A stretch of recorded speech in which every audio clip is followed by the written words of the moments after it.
Marriage, why is it falling apart? We can go back where we started. We've got on our side. Let me just take you up and pick it up from the first 5 years of your marriage.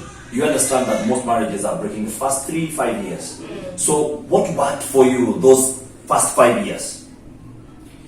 I don't want to sound repetitive, but to be very honest, like I just mentioned, number one, God kept us going. And then number two, we were friends. Yeah. So people fight because they have forgotten their friends. People harm each other because they have forgotten they're meant to be friends. Friends love each other at all times. Friends share what they have. Friends have dispute resolution mechanisms of their own. Yeah, goodwill For each other. So for us, friendship really kept us going. And to me, one thing that has also kept me going, and my wife will also say her part, was that I grew up in a broken home. Those of us who grew up in broken families have another internal impetus. We are internally motivated not to raise up our children in a broken home like we were. We know the pain of domestic violence. I know it feels like to have your parents fighting next door and you're shaking and trembling. I'd never want to take my kids through that. I know it feels like to pray and cry myself to sleep for my parents to be reunited. And they never got to be reunited since I was in nursery school until today. I still pray for their reunion. But you know what that birthed in me? It birthed in me a passion to help other couples be reconciled in their marriages. So what kept us going was that motivation to raise up another family. I know the pain of a broken home, and I don't want that. To me, by the way, by the time I was 19, I had determined to be single all my life. What changed? What changed was providence. God started opening my eyes to see that a happy marriage is a possibility. Then I met this beautiful girl with a Kikuyu name, but a Luya figure.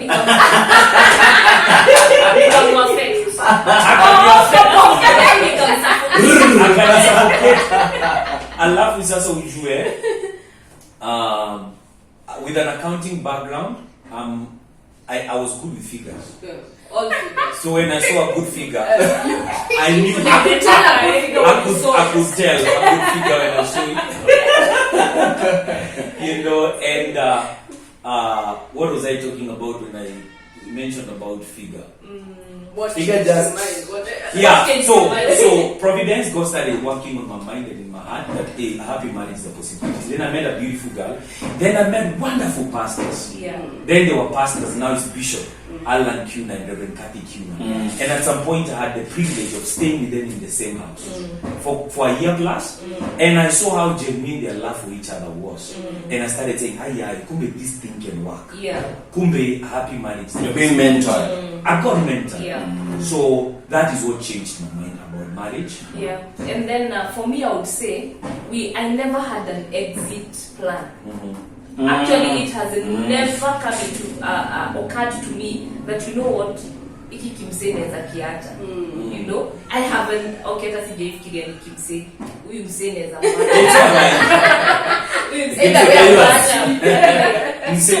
mse ni wale yellow so wale so that has never come to my mind that, you know what, I think we can live separately. I knew I am in this thing for life. For life. Yeah, it's not like I have another plan out there. It does not work. You know, we came into the marriage with this mind. You know what? This thing is working. We are not going anywhere. If you're going anywhere, we are going together. Wow. Yeah. Wow.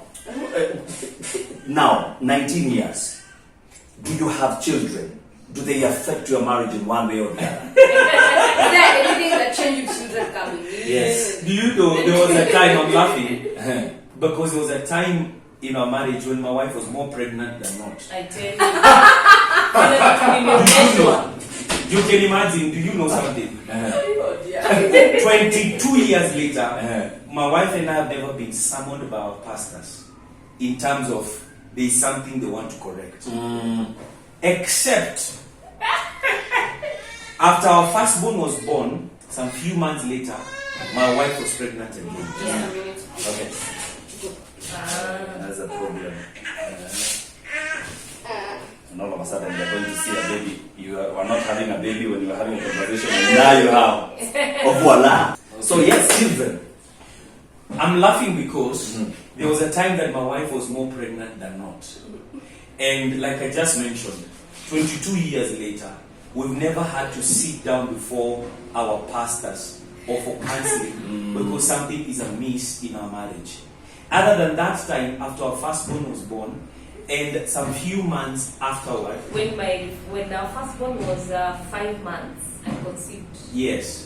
So our kids are technically twins. Yeah. Okay. Our kids are 13 months That's, apart. that's when our pastors called us. What you do for one child, you do Tell for you to another. slow down. So our mom, Reverend Cathy, called me especially into the office together with my wife to tell me, hurry up slowly. You know, there are some people need to be told, sio sabuni ati inaisha.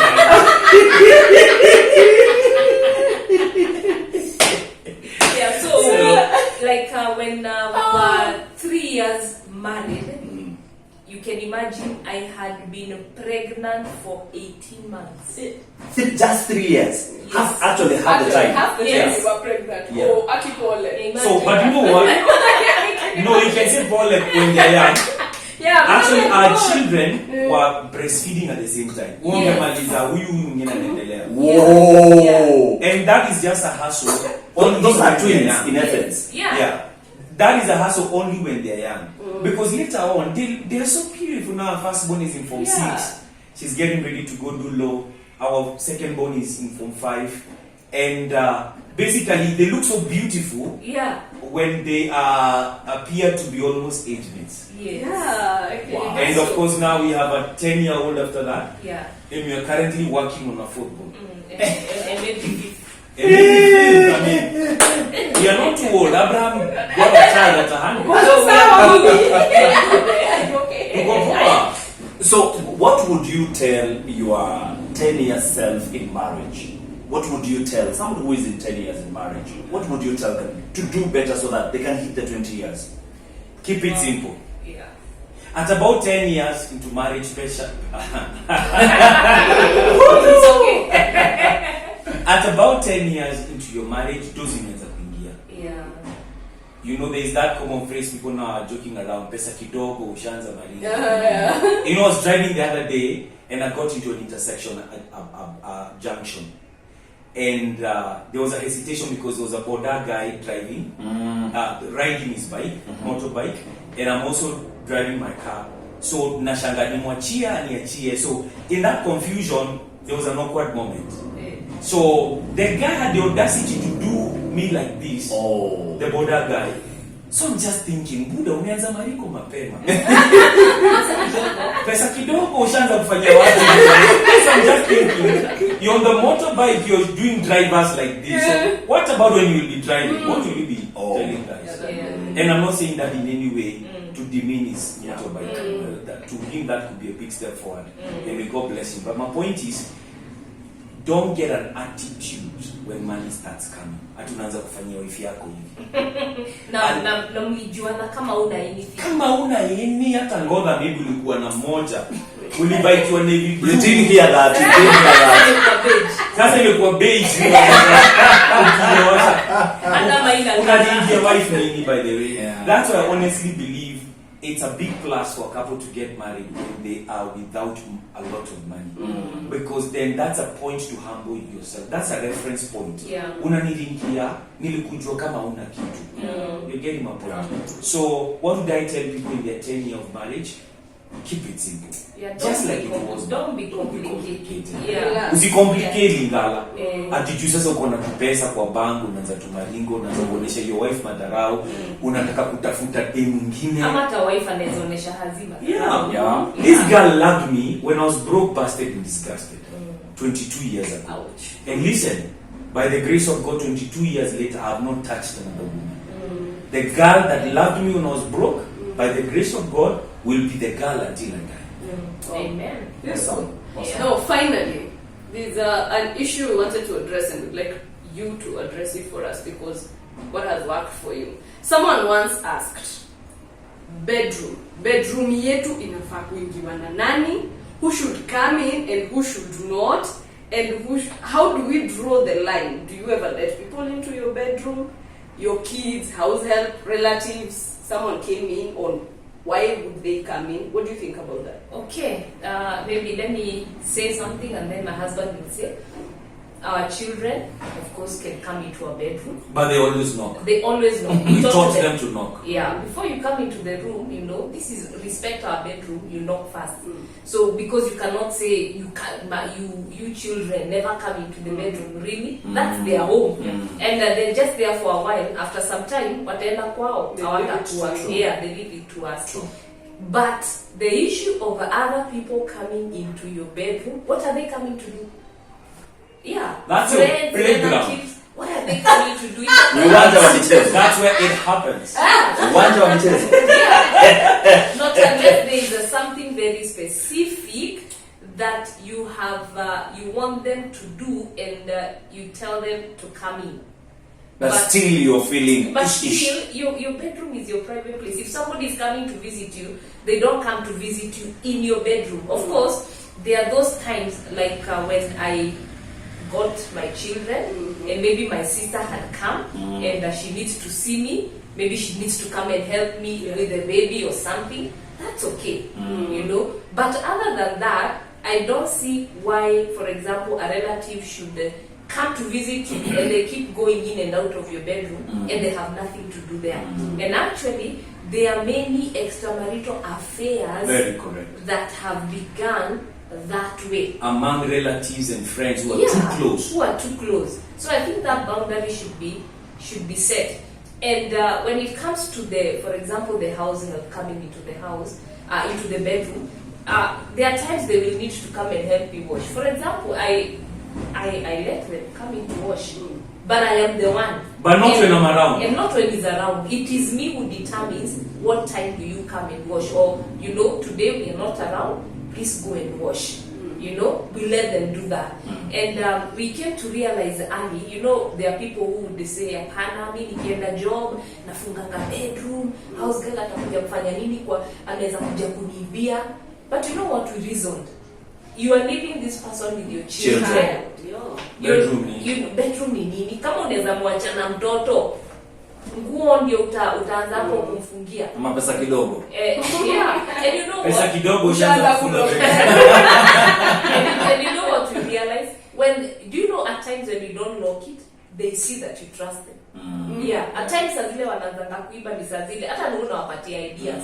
Wanaanza Kuna kusema, kitu kuna nini kitu. na mashindano imefungiwa. So siku ile utafunga ataenda kuangalia ni nini hiyo inafungia.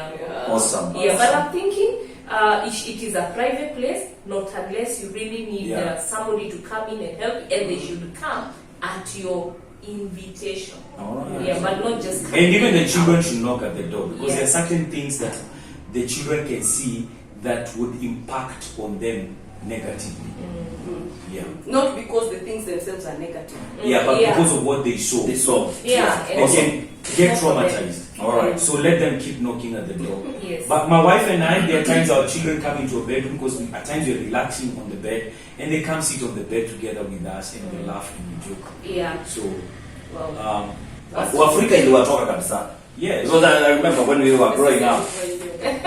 No way. My mom's bedroom. Kufanya nini? Only small kids who knew nothing were allowed there. So if we had to descend for some those unavoidable times, yes. we know that not us. So only small bro kana kadogo Yeah. anaweza ingia because he's still innocent. Yeah. I mean, I presume. Yeah. It was a no-go zone. Like hata ingeachwa wazi mimi singekanyaga hapo. And there's a reason they were Like, doing that. Yeah. holy place or something. Ningeumia miguu. Hello there, my name is Pastor Andrew Mwangi, And I'm Cathy Mwangi. and would like to take this opportunity to kindly invite you to subscribe to the Riri Family YouTube channel, an exciting and very informative platform that will positively impact your marriage and your relationships and your life in general. Kindly press the notification button so that you can get notified every time they put up a new video, and you will learn a lot. Notify your friends and relatives so they can get blessed together with you. Thank you. Marijuana, why is it falling?